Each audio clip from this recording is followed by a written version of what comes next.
Okay, so we'll just start off, and then if you have any problems, just let us know. So I'm gonna officially welcome everyone to another webinar by While Poland, which is the Polish affiliate of the World Institute for Action Learning. And we have an amazing guest with us today, a guest who is a consultant, also an academic teacher, and a wonderful person with a great sense of humor that I had the pleasure of meeting in 2015 at the conference in Washington, and since then he has been a great person to pick his brains about consulting, action learning, design thinking, and all those wonderful things. We have Chuck Appleby with us. Hi, Chuck. How are you?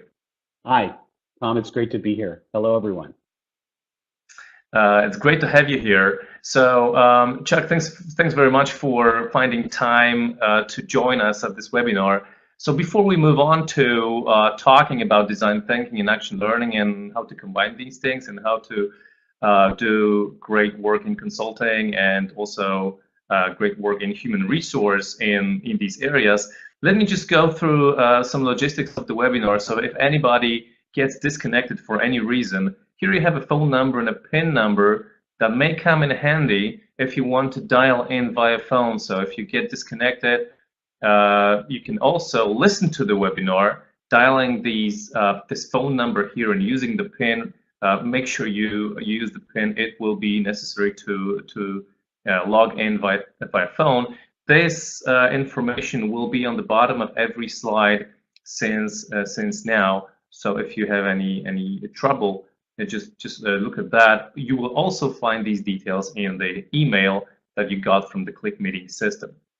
Okay, so let's take a look at the plan of our webinar, and what we want to present you with today is first we will move on. We will start from sort of the overview of action learning and design thinking, because I know we have some graduates of the School of Action Learning here with us, so people who are experts in action learning. We also have some people who are experts in design thinking. So just to make sure everybody is on the same page, we'll just go on through the definition of action learning and sort of when we use action learning, and also we'll do the same thing with design thinking, and then we will move on to talking about your projects, Chuck, and I will be picking your brains about your knowledge and experience. And then at the end we'll have a Q&A session. So if you guys have any questions on the way, try to save them, maybe jot them down somewhere on a piece of paper, because it's much easier for us to answer questions at the end rather than answering them on the way, because every now and again I will be looking at the chat box, but it's much easier to answer all the questions if we get them at the end. Okay, so let's just start off, and I will just talk about what action learning is for those people who are not yet fully familiar with the process. So that could be explained as an intense, powerful process for problem solving designed for team groups that basically has two purposes. Purpose number one would be to solve complex issues, urgent, current, important for the organization, team, or maybe an individual. So action is the first purpose of action learning, solving complex problems. And then we have a second purpose of action learning, which is learning, which basically boils down to increasing the quality of work. So it's very much applied learning, and we're looking every now and again at how we're working right now to instantly apply some changes in a moment so we can work even more effectively. Now, action learning perhaps can be best explained also in terms of its core, and the core of action learning is the 6 components. And I know some of you guys have heard me explain 6 components numerous times. Some of you have been to my trainings or maybe my presentation. So I would like to I'd like to give this over to you, Chuck, because I know you are an expert in action learning as well. So can you explain briefly the 6 components of action learning and in the way you understand them? Yeah. So I think the first is that we have a challenge or a problem that's of a particular kind. We often make the distinction between a problem and a puzzle. A puzzle has a distinct answer. I can go to an expert or consultant and find an answer. An example might be, how do I build a budget for my organization? Well, there's probably a process, and there's probably a CFO type person who you could get. A problem around a budget would be, I've built my budget, but I can't get anybody to accept it and use it. So we call this sometimes an adaptive challenge. It's basically, it involves human beings, it involves complex relationships. There is no single solution. Second, we know from group dynamics that a group of 4 to 8 people is sort of the optimum size. More than 8, you get people not responding. Less than 4, you don't get the diversity and the different viewpoints. We very much start from the premise that the most important thing that we do in action learning is ask powerful questions, reflect on them, and then move on to try to understand different answers or ways of working. We have a bias for action. Every meeting of an action learning team ends in a commitment to action by the team or by individuals. We're always focused on both the learning of the individual. Sometimes we actually have competencies we're working on, and we're working on how to perform better as a group. Each time we meet, how do we get better at asking powerful questions, at giving tough feedback, at listening deeply to others, and so forth. And finally, there's the presence of an action learning coach whose function is not necessarily to participate in the substance, but to focus on making sure that we're using the process of action learning, that we're learning as we go, that we have a safe environment to work in, and that we're taking actions as making commitments. I think if I had to say what's the number one thing that a coach focuses on, I would use the word clarity. Gaining clarity about what the issue is, gaining clarity around what steps are we going to take to solve the issue, gaining clarity about the realism of the actions that we're going to take. Okay, thanks very much, Chuck. And since we're talking about action learning, would you like to say a few words about how action learning impacted your business, how it influenced your business? Because I know you began consulting some time ago before you knew action learning, and then you came across it and you learned action learning and started using it in your consulting business. Can you say a few words how it changed your business? Yeah. So about 20 years ago, I was in a consulting company. I was the head of management consulting, and I decided to go on my own. And within a year, I actually met Mike Marquardt, who was one of the people that helped. Along with Mike, I co-founded WILE, World Institute for Action Learning. But Mike taught me the basics of action learning, and immediately I grasped that this was something that was going to have great impact on helping to problem solve. But what was the amazing thing in terms of business was suddenly my business started taking off. I started seeing people saying, we need help solving problems. Some people asked specifically, we need to use action learning to solve our problems. So within about a year of the training I got, I was helping companies like Microsoft, John Hancock Financial in Boston. I was helping large government agencies like the Department of Energy in the United States. So because the power of action learning is so easy to understand and use, I think it was very attractive for organizations and companies to use it. I use it to this day. I find that I can't deliver training anymore unless I'm kind of using an action learning approach, i.e. experiential, working on real problems that the organization is having. So it made a huge difference in my business. It made a huge difference in my life in terms of giving me the confidence to be able to walk into an organization with a simple method that people could use, understand, and get results with. The biggest early success I had was working with Microsoft in Nairobi with the UN Environmental Program. It was a leadership development group.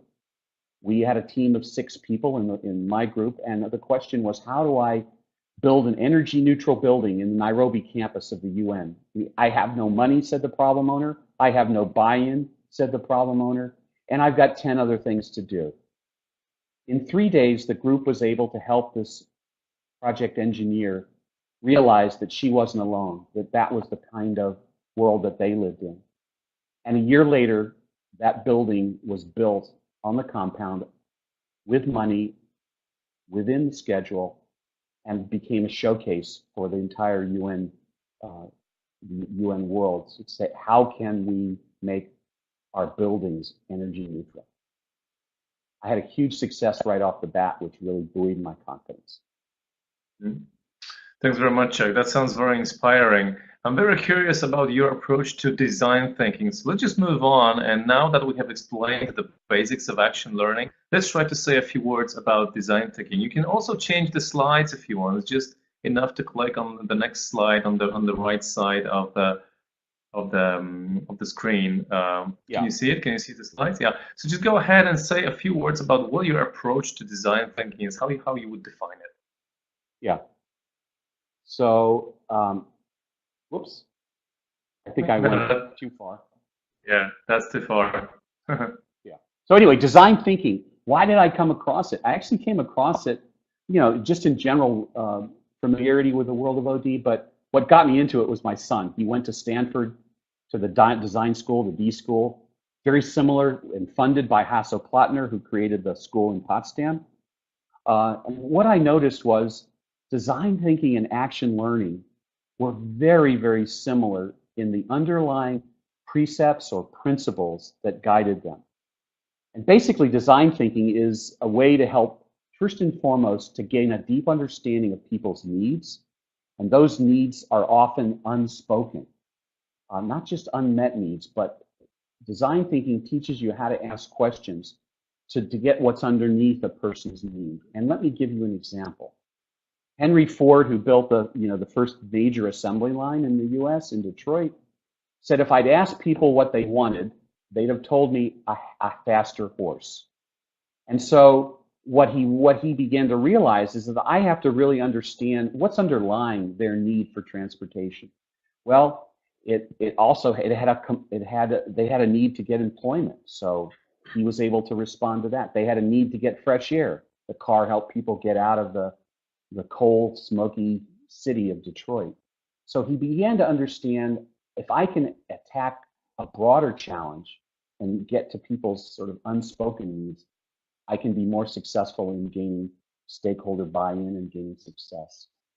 The action learning method itself is 5 steps. I think, and the first step, as I said, is gaining empathy. Empathy, that ability to put yourself in other people's shoes and to sort of look at the world with 3 questions in mind. What are they thinking? What are they feeling? And what do they really need? And many times, as I said, those needs aren't even stated. The method itself, I used the very first time I integrated action learning and design thinking was a project with the Arlington County, a county that I live near Washington, D.C. And we used design thinking as part of this project to do just what we talked about, to help gain empathy with users. But what are the 5 steps? The 5 steps of action learning are: first, gain empathy. Go out and talk to people, understand their deeper needs. We define specific users, that second step. We design a point of view. For example, a point of view in the case of this library project was a teenager who never comes to the library. The library wanted to figure out how to get teenagers, 30-somethings, millennials, and new immigrants into the library system. They weren't there, so that was our challenge. So we went out and interviewed teenagers, and we found out that the teenagers' point of view was, if I'm going to have fun in my life, I need to have food. So when we asked them what they did, they said, we love to eat right after school. Well, the library didn't have any food. So when we came up with ideations, the ideas, people said, well, how can we get food in the library? Well, what if we parked food trucks in the parking lot? So that would attract teenagers, and then they'd sort of mosey into the library or walk into the library. But that turned out not to be possible because of regulations and laws. So they ultimately said, what if we created a separate room where teenagers could meet, could eat, could talk to each other a bit, and get them into the library? And that's exactly what they tried, and they were amazed. Teenagers showed up, and they're now teenagers in the library in the Central Library of Arlington County. And they built they built ideas. You can see they built an idea. How will we do this? And they tested it, and they built it, and they tested it. So there's a process of trying new ideas and testing them. Underlying design thinking is this notion of, I've got to focus on the human need, not the company's need, the organization need, but the human needs. I've got to have diverse people. That's one of the principles of action learning. We get 4, 5, or 6 diverse people. And I'm sure if you've been to Tomas's course, he talks about the story of the pizza man who was invited in to deliver pizza, and the frustrated group said, we don't know what to do. We might as well ask the pizza man. And the pizza man said, why does A go to B? Just playing with them. They couldn't answer. Turned out they saved $30 million from that diverse point of view. We have a bias for action in action learning. The only way we learn is to take action and reflect on that learning. We try in design thinking not to give somebody a 30-page briefing, but to give them just a taste of what we're trying to do and get their responses. We look at experimenting, we try different things. We stick to a very simple process. And hopefully you can see the parallels with the 6 elements. Focus with action learning, the focus on action, the focus on diversity, the focus on gaining clarity of the user's point of view in design thinking matches our second step in the design action learning process, which is to get clarity on the problem. So from there, I guess we can go just a little more into the story. Here was part of that library project. We noticed that, as I said, that teenagers weren't coming into the library. We also noticed that metro renters, that these millennials who lived along the metro line in Arlington County weren't showing up to the library. So they had some ideas. What if we had a fun game night at the library once a month that was optimized to attract millennials? And that's what they did. They had another idea of having an annual ball to raise money for literacy programs, where people, millennials, young people, got to dress up, have some fun, and donate some money. So the combination of action learning and design thinking works because the mindsets underlying them are very similar. It works because the design thinking piece emphasizes sort of more of the creative tools you need to gain new ideas, maybe out of the box ideas.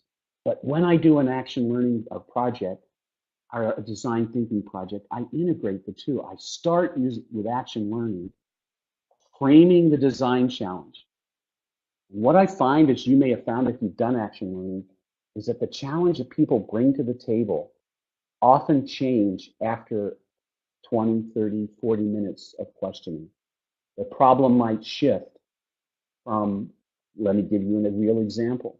One agency I worked in said, how do we get more women and minorities into gateway positions to become a senior leader? A gateway position was a position of being an executive assistant to the leadership team, a job that required 24/7 participation. And many of the people, especially women or parents raising children, didn't want a 24/7 job. So we shifted the challenge to, how do I get more women and minorities in the leadership positions, period. We dumped the idea of a gateway position, a step you had to take to get there. So again, the combination of being able to really deeply frame a challenge and then have a set of tools, including action learning, to come up with people's deeper needs and new ideas to help meet those needs makes for a really useful and powerful combination. Thanks very much, Chuck. Yeah, that's very inspiring. So you just said that we're gonna stop here for the moment, and so you just said that you start the project if you want to combine action learning with design thinking. You start using action learning to frame the problem, right? Right. And I continue to use action learning as a meta framework for the rest of the project by emphasizing the need to ask powerful questions, to be clear on our next step, to always take action, to always make sure we have a diverse group of people involved in framing and solving the problem. So if I understand correctly, throughout the whole project, both approaches can be combined. It's not that you use action learning only at the beginning, Right. when you frame the problem, and then you stop and you just carry on normal, non-action learning, design thinking actions. But you can start with action learning, frame the problem, then carry on using design thinking, and still during team meetings use action learning process to ensure diversity of ideas and creative thinking, and also being focused on what the challenge is without any digressions and side Right. topics. Would that be accurate? Absolutely. And so the key things that continue in action learning are that constant desire to be clear on what we're doing and why we're doing it. The use of powerful questions instead of making statements only to get different perspectives. And stopping periodically to reflect on how we're doing. That's a key piece of action learning. We're learning by taking action. In many problem-solving methods, we simply go straight on through. We never stop and say, is this working? Is this process working? How do we improve it? Is everybody involved? Is everybody feeling heard? And that's such an important piece of action learning, the constant reflection throughout the process and learning from the taking of action. What did we just learn after we went to the interview process, through the interview process? What did we learn, not just about the substance of the problem, but what did we learn about interviewing? What did we learn about our own ability to really draw people's deeper needs out? So we emphasize the need to grow as a person, to grow your ability to problem solve, and obviously to give the organization an outcome at the end that was desirable. Now, Chuck, I have one more question regarding combining both processes. One of the most characteristic things about the while model of action learning is the first ground rule that we haven't mentioned yet. And some of our viewers are surely familiar with the first ground rule, but just to make sure everybody realizes what it is that during the meeting, all statements may be made only in response to questions. And questions can be asked of anyone, by anyone, at any time. So all digressions, all side topics, long monologues, unwanted critique or judgment are eliminated because we only use questions and we only use answers to posed questions. What do you think that adds to design thinking meetings? Well, absolutely. I mean, let's take the example of when we're brainstorming an idea. So, and design thinking has a number of tools that it uses. It has a tool, for example, that asks us, what if we wanted to destroy this idea? How would we do that? So you're actually brainstorming the reverse of what you're trying to do. But what we do to supercharge that from an action learning standpoint is to ask everybody as they brainstorm to put things into a question. So we say things like, what if we did this? How might it be if we did that? The heart of design thinking is empathy. The way to gain empathy is through curiosity. The way to curiosity is by framing things as much as possible in a question. So brainstorming turns into not just saying, let's try A, B, C, and D. We actually say, what if we tried A?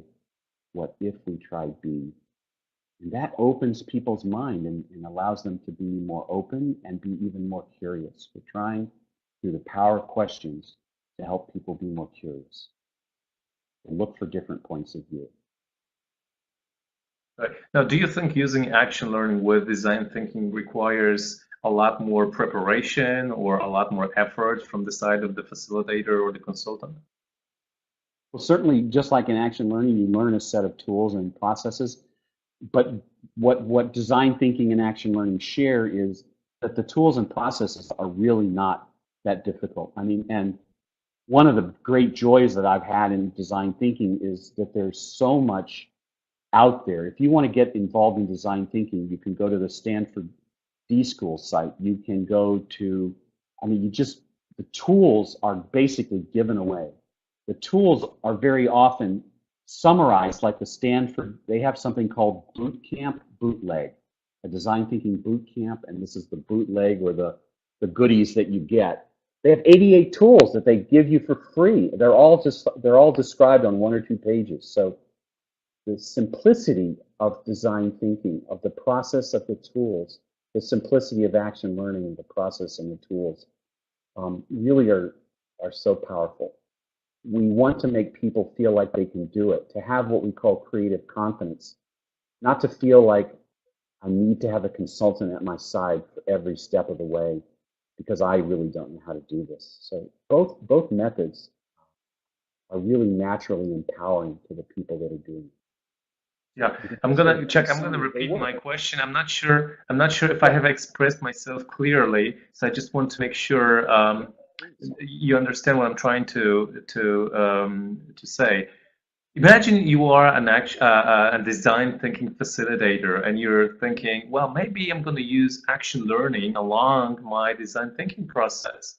So my question to you would be, does a design thinking facilitator need to do a lot more with the group, with the team, a lot more if he wants to use action learning as far as the preparation is concerned, as far as the whole, yeah, I guess of the preparation process. Yeah. Would the preparation process be a lot more effort for a design thinking consultant if you wanted to use an action learning process? So I think the bottom line answer is not a lot. So let me just give you my perspective. 80% of the success of an action learning project, design thinking project, problem solving in general, happens before you have the first meeting. I mean, that's an important learning that I've had, that you really have to understand what the client's need is.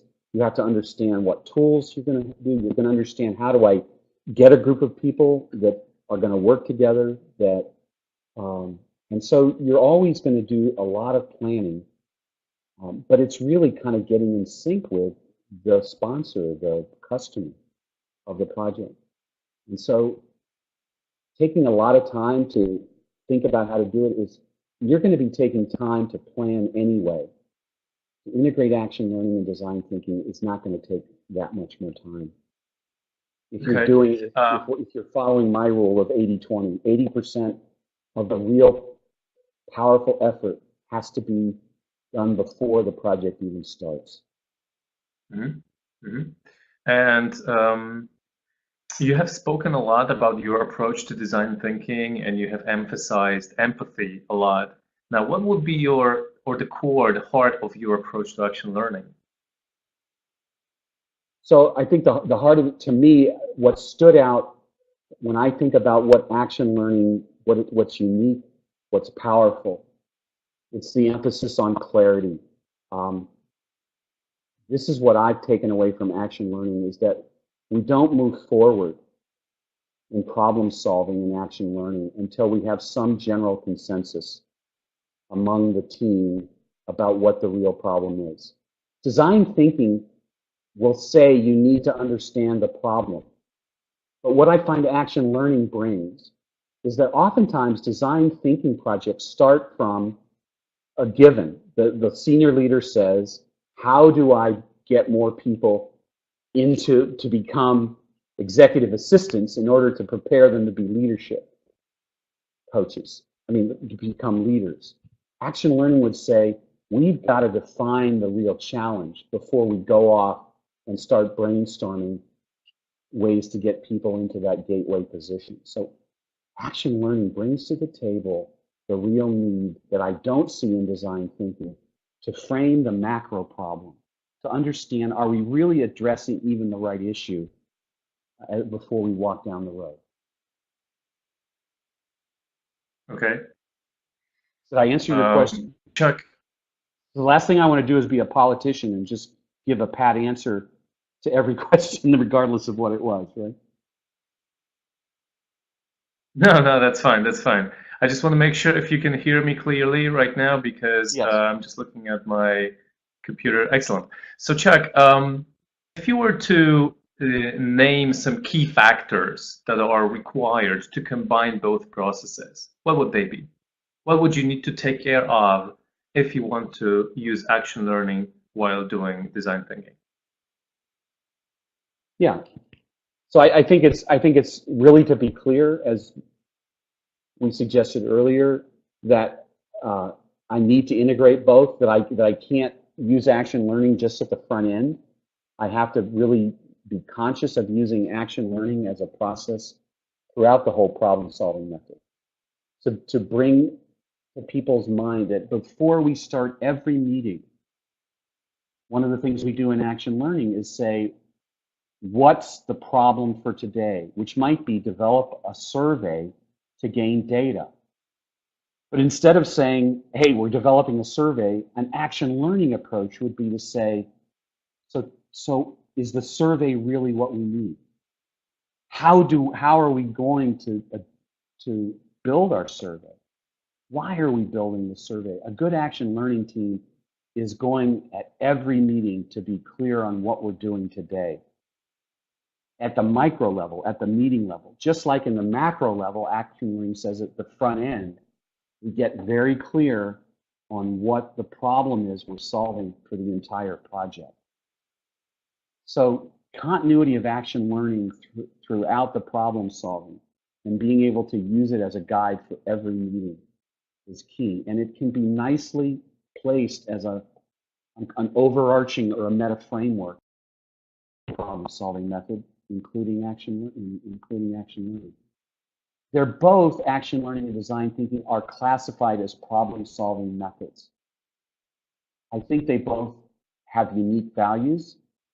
I think that you have to carefully think up front, how am I going to make sure that I'm true to the principles of both of these methods as I go through? And what makes that easier than one might expect, is that the mindsets underlying design thinking and the mindsets underlying action learning, for example, the importance of clarity, the power of questions, the importance of diverse viewpoints, those underlie both of those methods. So they naturally, you don't have to struggle because you've got different ways of thinking with those two methods. They naturally complement each other.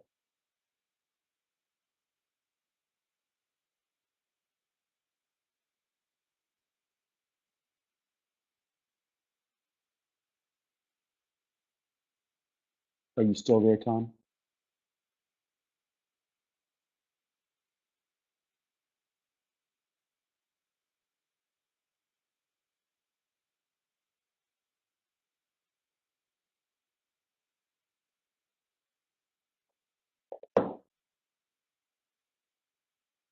Hello, Tom? Are you back? Yeah, I'm here. Sorry, I had to again for some reason. Okay, so I'm back, and I have another question. Hold on one second. I got distracted because I had to log in again.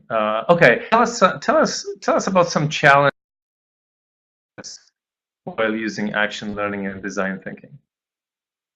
Yeah, I think the first challenge that comes to mind is the challenge of people wanting to go fast to the answer. So in the action learning context, people say, okay, I know what the problem is, just let me start solving it, brainstorming, etc. I find that phenomenon common in just action learning groups. I find that phenomenon in design thinking groups. Many times people say, I don't need to go out and collect a lot of data from users. I kind of know I know what's inside their heads. So to really overcome I'm going to call it the expert mindset, that I have the answer, I know the answer. How do you overcome it? Remember Reg Revens at the Cavendish Physics Lab at Cambridge, one of the fathers of action learning, said, we have got to get away from relying only on experts, academics, consultants, etc. We need to be able to have a method through powerful questions of creating our own knowledge. Design thinking shares that same basic notion. I cannot and should not just go to an expert and say, how do I solve this problem? I need to first understand the problem. I need to go deeper in what somebody's needs are, because it may not be what the expert sees. The expert may not see, because they're focused on using their method to solve the problem. Apple's chief technology officer said in an interview, the biggest challenges I have using an innovation in Apple are experts and the fact that people are too nice to each other. They don't give good feedback, for ideas. He said the experts basically dismiss any new inquiry. They want to go right to what they've known and done all their lives. And what we're finding in this volatile, ambiguous, uncertain world we live in is that the world is changing so fast that we really do have to have a way of developing new knowledge, and first and foremost, developing an understanding and empathy with users who are now in a new environment. That's So what check. putting together a team, who uses questions and reflection does. Mm-hmm. So as a consultant, how do you overcome that expert thinking in organizations? Well, I think that's one of the things you do in preparing when you create the team. First of all, you make sure that the team isn't just a bunch of experts. And that is the way that most people will solve a problem. I have an HR problem. I am going to get 5 HR experts in the room to solve this problem. That's exactly opposite to what Reg Revens at Cavendish said. He, in fact, brought a biologist and a chemist, Watson and Crick, the designers, the people who made the whole notion of DNA known throughout the world. He brought them in to ask questions from a chemist and a biologist point of view to the physicists, because they had their own way of thinking and looking. And one of the powerful impacts was, because of that new, different perspective, the lab turned out more Nobel Prizes in the next decade than they'd ever gotten in the history of the Cavendish Physics Lab. So getting people to overcome the fact that I have to convene a group of experts is the first thing. The next thing to do is to lay it on the table that how do we make sure that we remain open, that we talk about, the concept of the beginner's mind. How do we make sure that we come into this project with an open mind? The third thing you do is to put on the table to ask people, what assumptions are you making about this project before we get started? So we try to start understanding people's biases, assumptions, limiting mindsets that might be at play. I'm going to stop there. Okay. And how is your using the combination of action learning and design thinking evolving now? How has it evolved? Over the past.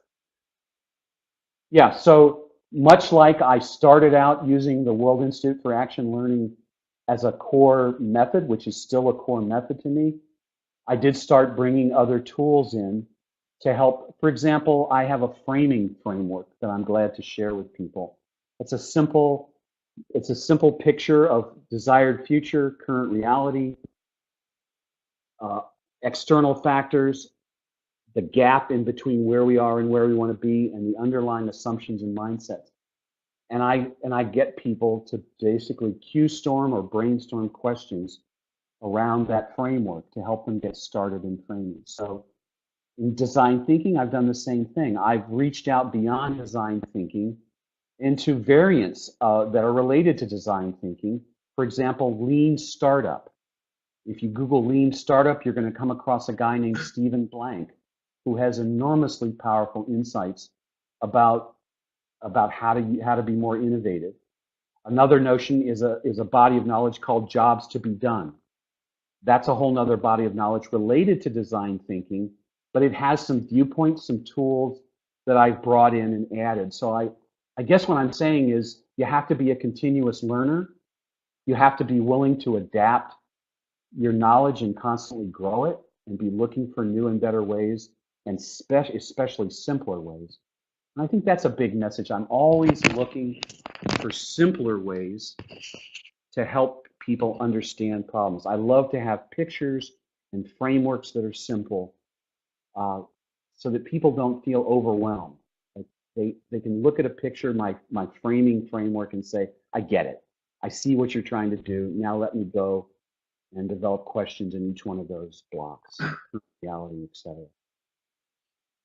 Mm-hmm. I remember when we talked about our webinar a couple days ago, you mentioned the pharmaceutical marketing project in Massachusetts. I'm not sure if you've talked about during the webinar. I don't think you have mentioned it. Would you like to say a few words about it? Yeah, I mean, that relates to your question about challenges. So I'm helping a pharmaceutical in Massachusetts. I'm helping the marketing group.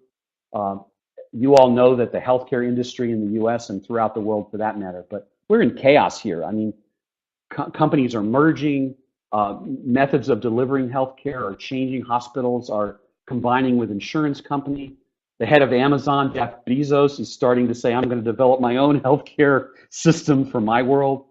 And so they really realized that we need to approach marketing in a different way if we're going to really adapt to the future in this changing market. But here's the challenge that I've found in working with them. So most of these people are salespeople. So what is a sales mindset? A sales mindset is, I have a target. It's basically in this quarter, I'm going to get such and such, a new business, right? And so their mindset is very much short-term. They tend not to work in teams. They work alone or maybe with a partner. And so we come together, and we're at the 1 year point in a month on this project. And one of the people actually said, Chuck, you're hurting our DNA.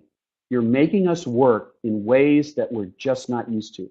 We're not used to long projects. We're not used to collaborating with a group of people. We're used to sort of not clarifying what the challenge is. We're used to, I have the target, it's go sell more to that company. And without sitting back and saying, is that company really the most ideal company to sell to right now? So we're really running into sort of these major cultural barriers that are different, just different ways of doing business than the mindset of an action learning session or a design thinking session. They don't like the idea of gaining clarity, taking time. They don't work with a group. They don't think about, is this the right problem? So that is, yeah. So that is an ongoing process right now, correct? Yes, still. And I'm at the point where I have to decide, do I keep pushing them harder and harder, or do I back off and say they're tired? Maybe we just need to relook at what we're doing, and are we trying to bite off too much? And how long have they been working together? Almost a year now. 4 teams working. One team, I will tell you, 1 out of the 4 teams basically said, Chuck, we don't want your help. This was the team that says you're hurting our DNA. They just said, we don't want a consultant. We just want to do this our way. and so I'm really anxious, to see how the different teams perform.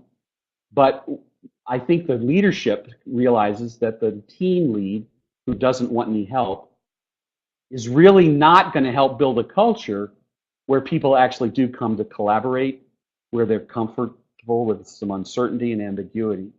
And so that's going to be a reflection that we've been doing along the way with the steering committee. So you mentioned that you had a dilemma whether to push them harder or maybe give them a slack and say, okay, maybe they're tired or something. So what are you going to do? So I think the answer is there are 4 teams. Well, and in this case, 3 teams that my folks are helping them with. I think we're going to look at what makes sense for each of those teams. I think some are ready to say, we need to stop and find a fresh blood. I think other teams might be, hey, we just need some perhaps new thinking and some different expertise to help us go on. So I think it's going to be a case-by-case basis. Mm-hmm. But the big challenge is starting up something that I think that leader needs to do, and that is, how in parallel with all of this do I start working on hiring people who have a bit of a different mindset? about setting goals and objectives and the accompanying incentives so that people aren't just working by themselves and aren't working just on short-term goals. Chuck, we're slowly right. We're slowly coming to an end of this part of the webinar before we give some room to our audience so that they can ask some questions. So the title of the webinar is How to Combine Action Learning and Design Thinking. So if you were to answer this question in one sentence or two sentences to sum up the whole thing, what would you say? How should we combine, or how can we combine design thinking and action learning? So I would say the first step is to just say, to acknowledge the fact that the chief power that action learning adds to design thinking is the ability to say, what's the real problem we're working on here? So I would say, if you're already doing design thinking and you want to use action learning, start by just helping people to step back before they start on on an agile project or start building Scrum teams to move forward, to really use an action learning approach to frame the challenge. I would say if you're already using action learning and you want to combine it with design thinking, I'd say basically just take a look at how design thinking is done. Look at the Stanford method. If you, as one, look at the Hasso-Plattner School in Potsdam and say, here's how I can overlay the principles and tools of action learning over what they're already doing. And it's a simple thing. It's a powerful thing. Mm-hmm.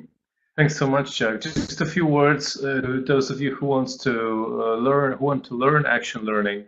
In September, we will have a course of action learning that's called in Poland School of Action Learning, and that's going to happen in 5 days in total, 2 + 3, as you can see on the slide. And what's going to happen in those 5 days are basically 3 things. Number one, you get a lot of practice. You have some short knowledge parts devoted to knowledge about problem solving and action learning, but the majority of working during the training is taking part in action learning sessions and leading the session as an action learning coach.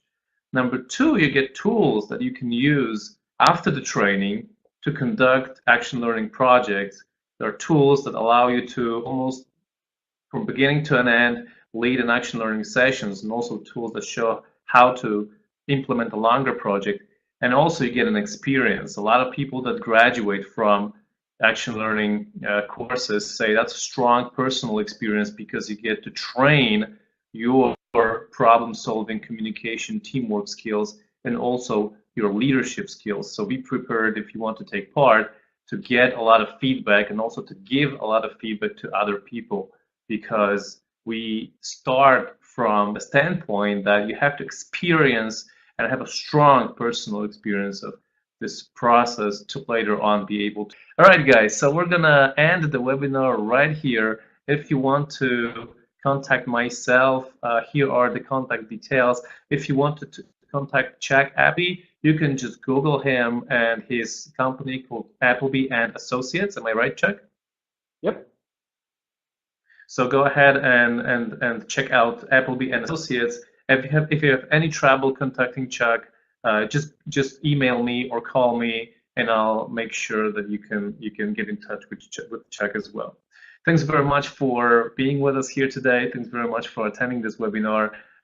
Keep in touch. I will be informing you about the next webinars. Take care and enjoy the wonderful weather that we have right now. Thanks so much and have a good day. Bye-bye. Thanks, Chuck. Bye-bye. Bye-bye. Thanks.